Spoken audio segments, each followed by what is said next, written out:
দর্শক, কল বসাতে এসে কলের পানির হাউজে একেবারে ডুবে গেছে মিস্ত্রি। আমি জানি না কি কারণ, আমরা একটু ওনার সাথে কথা বলার চেষ্টা করবো। কি ভাই, টানা বন্ধ করছেন কেন? উঠে না ভাই, কেমন লাগতেছে আপনার এখন? ভাই খুব খারাপ লাগতেছে ভাই। ভাই আমারে উঠান ভাই। ভাই ভাই চেষ্টা করতেছে তো, মানে আপনার কেমন, মানে কি কি মনে হচ্ছে আপনার? চোরাবালিতে ঢুকছেন?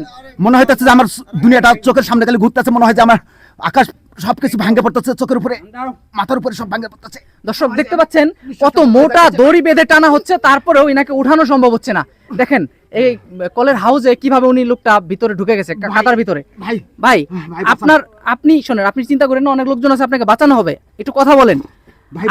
আপনার কি মনে হয় যে আপনার জীবনে কোনো ভুল আছে বা অন্যায় আছে, এর অভিশাপের কারণে এরকম হয়েছে? না, এরকম ভুল কোনো নাই ভাই। ভাই একটু ভালো করে মনে করেন। হ্যাঁ ভাই, হ্যাঁ ভাই। আচ্ছা ভাই, ভাই আমার মারে আমি গালি দিছিলাম ভাই, ধাক্কা দিছিলাম ভাই, আমার মায়ের গালি দিছিলাম, ধাক্কা দিছিলাম ভাই। ভাই মা কই, আমার মা কই ভাই? মায়ের ধাক্কা দিছিলাম ভাই। ভাই ভাই দর্শক, মায়ের সাথে অন্যায় করা যাবে না। পৃথিবী একদিক থেকে আরেক দিক চলে গেল, কখনো মায়ের সাথে অন্যায় করা যাবে না। দেখতে পাচ্ছেন মাকে ধাক্কা দেওয়ার কারণে, মায়ের অভিশাপে একটা জলজন্ত ব্যক্তি এখন প্রায় মৃত্যুর পথযাত্রী। কত মোটা দড়ি বেঁধে টানা হচ্ছে, তারপর ভাই টানেন তো, টানেন তো, টানেন ভাই, টানেন টানেন, উঠানো যাচ্ছে না ভাই। আপনারা তো অনেক অনেক কলিগ আসছেন, এই ধরনের ঘটনা কখনো ঘটছে? না ভাই, ঘটে নাই কখনো। আপনার? ভাই ঘন্টা খানেক ধরে বুঝছেন টানতাছি, কোনোভাবে উঠে না ভাই। আমার জীবনে আমি কখনো শুনি নাই যে এই কল গাড়তে এসে এই কলের পানির মধ্যে গাইরে পড়ছে কোনো লোক, হ্যাঁ, তারা উঠানো যায় না। মূল কারণ হচ্ছে ইনি ওনার মায়ের সাথে বেয়াদবি করছে, ওনার মাকে ধাক্কা দিয়ে ফালাই দিয়ে আসছে। মায়ের মনে কষ্ট দেওয়া যে কত বড় অন্যায়, এটা আপনি বুঝতে পারছেন? ভাই এখন কি করবো? আপনার মাকে নিয়ে আসি, আপনার ঠিকানা বলেন। ভাই আমার ঠিকানা ওই রাস্তার মোড়ে দেখবেন প্রথম বাড়িটাই। হ্যাঁ, আপনার মাকে নিয়ে আসবো। হ্যাঁ, জাবেল মেট সাজু খানের মা ভাই, জাবেল মেট সাজু খানের মা। আপনি কেন, আপনার কি হয়েছিল মার সাথে? মাকে যে ধাক্কা মারছেন, ঘটনা কি? টাকা চাইছিলাম ভাই, দেয় নাই। টাকা চাইছিলাম ভাই, টাকা টাকা ভাই, সব তো শস্যের ফুল দেখতেছে ভাই। ভাই আসমান ভেঙে পড়তেছে ভাই। ভাই কিয়ামত, ভাই কিয়ামত ভাই। আচ্ছা, আপনার আর কে কে আছে বাড়িতে? কে কে আছে? মা আছে, ভাই ভাবি আছে। আপনি কত বছর যাবত এই কাজ করেন? ভাই 10-15 বছর ভাই। 10-15 বছর?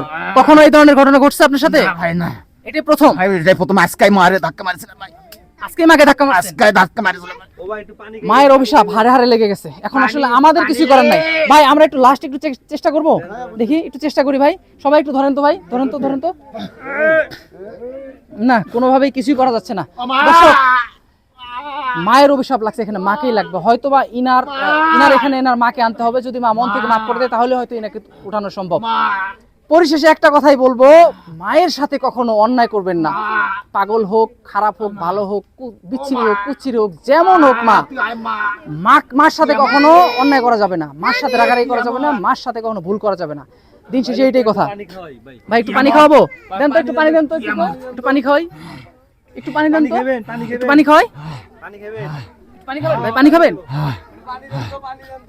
আনেন তো ভাই, একটু পানি আনেন তো, জানি আসেন। কিয়ামত রে ভাই কাকিকে বাড়ি কেরা আছে, পানি দেন। এই একটু পানি দাও তো, এই আর কল বন্ধ হইছে, পানি দেন। এই নদী, একটু পানি দাও তো, একটু পানি দাও, একটু পানি দাও তো, এক গ্লাসে পানি দাও। ভাই কষ্ট হচ্ছে না? কিয়ামত ভাই, কিয়ামত।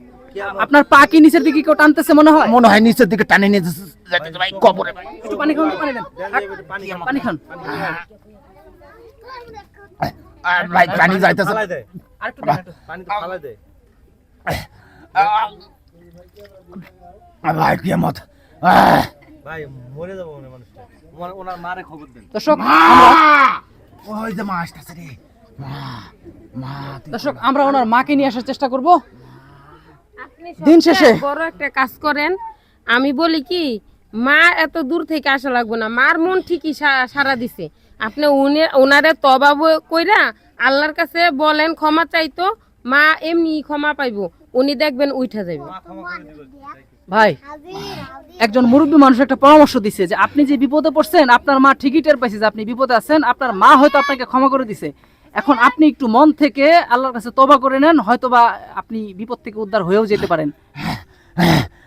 বলেন যে আল্লাহ আমি ভুল করছি আমার মায়ের সাথে, আমি আর জীবনে করবো না, আমাকে এবার মতো মাফ করে দাও। আল্লাহ আমি ভুল করেছি আল্লাহ, আর কোনোদিন মায়ের সাথে এরকম ভুল করবো না আল্লাহ, মাফ করে দাও আল্লাহ, আস্তাগফিরুল্লাহ রব্বি মিন কুল্লি জানবি আউযু বিল্লাহি লা হাওলা ওয়ালা কুওয়াতা ইল্লা বিল্লাহিল আলিয়্যিল আযীম। মা তোর পা ধরে মাফি।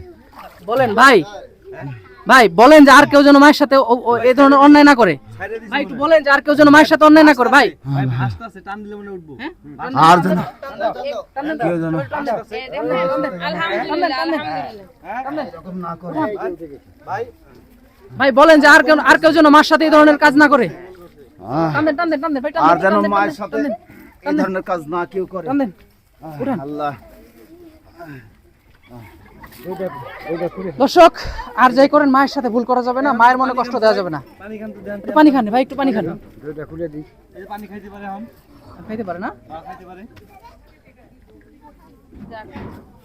এই পানি খাইলে এখন ভাই একটা কথা কি জানেন, সন্তানের কিছু হইলে মায়ের মন আগে সাড়া দেয়। উনি যে এই বিপদে আছে দেখেন, ওই দিক দিয়ে ওনার মাও এরকম ছটফট করতেছে। অতএব ওনারা একটু সুস্থ করে ওনার বাসায় অতি শীঘ্রই পাঠায় দেন।